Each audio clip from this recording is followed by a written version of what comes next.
غور کے ساتھ سورہ مومنون کی ان ابتدائی آیات پر غور کرنا چاہیے۔ رب فرماتا ہے قد افلح المؤمنون، تحقیق مومن کامیاب ہو گئے۔ کون سے مومن؟ الذین هم فی صلاتہم خاشعون، وہ جو اپنی نمازوں میں گڑ گڑانے والے ہیں، خشوع کے ساتھ، عاجزی کے ساتھ، انکساری کے ساتھ، ذوق کے ساتھ نماز پڑھنے والے ہیں۔ دیکھیں قرآن نے یہ نہیں کہا شروع میں کہ وہ لوگ اپنی نماز پابندی سے پڑھتے ہیں، بلکہ فرمایا وہ نمازوں میں عاجزی کرتے ہیں، وہ نماز میں خشوع کرتے ہیں، خضوع کرتے ہیں۔ نماز ہم بھی پڑھتے ہیں، ڈھیر سارے لوگ ہیں جن کا یہ مطالبہ ہے کہ میرا نماز میں دل ہی نہیں لگتا۔ پہلی بات تو یہ ہے کہ دل نہ بھی لگے تو نماز پھر بھی پڑھنی ہے، اور دوسری بات یہ کہ دل لگانے کو بھی تو کچھ انسان کے پاس چیزیں ہونی چاہیے نا، کوئی ضروریات ہوتی ہیں۔ سب سے پہلی بات یہ کہ مسئلہ نماز کا نہیں، مسئلہ اہمیت کا ہے۔ آپ نے اللہ تبارک و تعالیٰ کی ذات کی، رب کریم کے جلالت کی جتنی زیادہ اہمیت اپنے دل میں محسوس کر لی، اتنا ہی نماز کی طرف توجہ آپ کی بڑھ جائے گی۔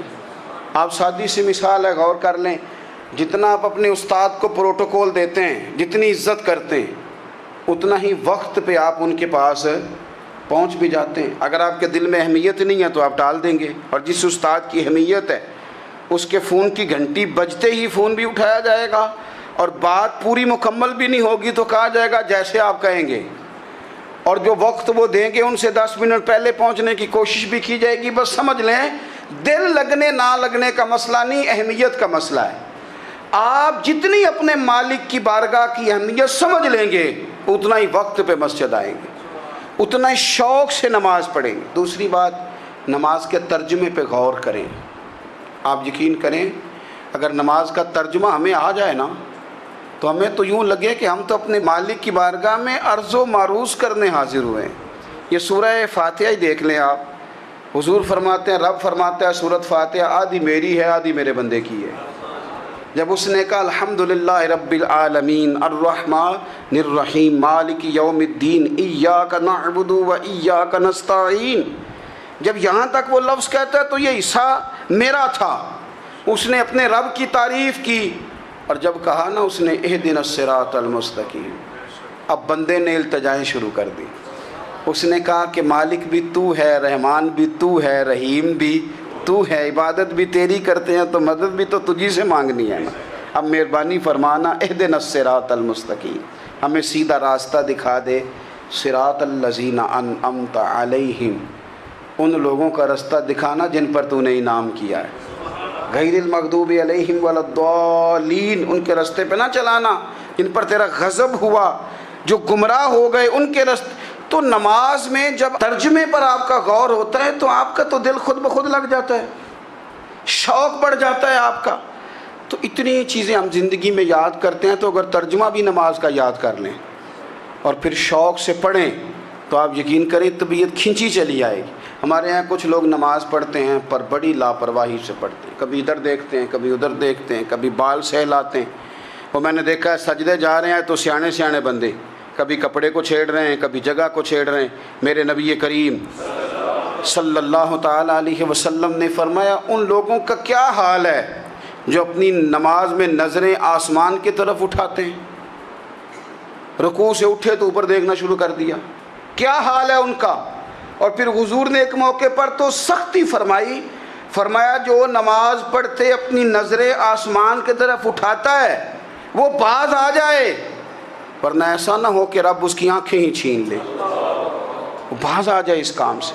خشوع کے ساتھ نماز پڑھے، عاجزی کے ساتھ نماز پڑھے، اس کا دل لگا ہوا ہو نماز کے اندر۔ میرے نبی پاک صلی اللہ تعالیٰ علیہ وآلہ وسلم کے غلام حضرت انس بن مالک رضی اللہ تعالیٰ عنہ فرماتے ہیں کہ رسول پاک صلی اللہ علیہ وسلم نے مجھ سے فرمایا تھا کہ بیٹے نماز میں ادھر ادھر دیکھنے سے بچو، کیونکہ فرمایا نماز میں ادھر ادھر توجہ کرنا یہ بندے کو ہلاک کر دیتا ہے، ہلاکت ہے اس میں اگر تم نے ادھر ادھر توجہ کی۔ نماز تم مالک کی بارگاہ میں کھڑے ہو اور تم دیکھ ادھر ادھر رہے ہو۔ تو ایک تو نماز عاجزی کے ساتھ، پھر فرمایا والذین ہم عن اللغو معرضون، وہ لوگ جو فضول باتوں سے، لغویات سے اپنا منہ پھیر لیتے ہیں، فضولیات سے۔ ہمارے ہاں نا بہت سارے لوگ ایسے ہیں جو بلا وجہ ان چیزوں میں دلچسپی لیتے ہیں جو ان کے مطلب کی نہیں ہے، ان کے مطلب کی مطلب آپ کسی سے ملیں کہتے ہیں کیا حال ہے، ٹھیک ہے جی، بچوں کا کیا حال ہے، ٹھیک ہے، بچے کتنے ہیں؟ تو بھئی آپ کو جب پتہ ہی نہیں تھا کتنے ہیں تو حال کیوں پوچھا آپ نے؟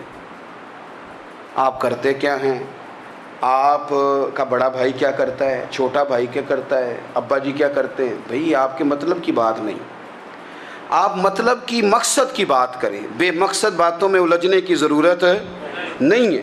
دیکھیں، اپنا ادارہ میں چلاتا ہوں، اپنا گھر آپ چلاتے ہیں، اپنی ڈیوٹی آپ کرتے ہیں، آپ کو زیادہ بہتر پتہ ہے کہ آپ اپنا گھر کیسے چلا رہے ہیں، مجھے زیادہ بہتر پتہ ہے کہ میں مدرسہ مسجد، مجھے زیادہ بہتر پتہ ہے اس کے اندر کون سی اصطلاح کس طرح کرنی ہے، یہ مجھ سے زیادہ بہتر کوئی بندہ جانتا نہیں۔ اب ہم کیا کرتے ہیں، جب ہم دوسرے کے کام میں مداخلت کرتے ہیں تو دو نقصان ہوتے ہیں، ایک تو اس کے ساتھ ہمارا رائے کا اختلاف ہو جاتا ہے، اور دوسرا ہمارے اپنے بہت سارے کام رہ جاتے ہیں، کیونکہ ہماری توجہ ہی دوسرے کی جانب تھی، اپنے بڑے سارے کام رہ جاتے ہیں۔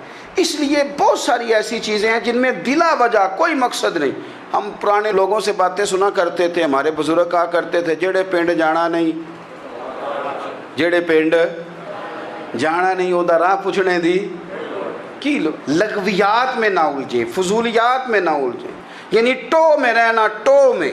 آپ یقین کریں میں نے پرسنلی طور پہ اس چیز کو محسوس کیا ہے کہ ہمارے بہت سارے اہم حقوق صرف اس لیے مس ہوتے ہیں کہ ہماری اپنے سے زیادہ توجہ سامنے والے پہ ہوتی، سامنے والے۔ میں نے دیکھا بڑے بڑے عجیب سوال اور بڑے بڑے انوکھے سوال، مطلب یہ کہ اتنی لمبی چوڑی، اور لوگوں کو بڑا پتہ ہوتا ہے یہ فلاں آدمی جو ہے اس کے بچے کتنے ہیں، وہ بیاہ کہاں پہ ہیں، کس کس علاقے میں ان کی شادیاں ہوئی ہیں۔ اتنی تفصیلات کی ہمیں ضرورت نہیں ہے۔ ہم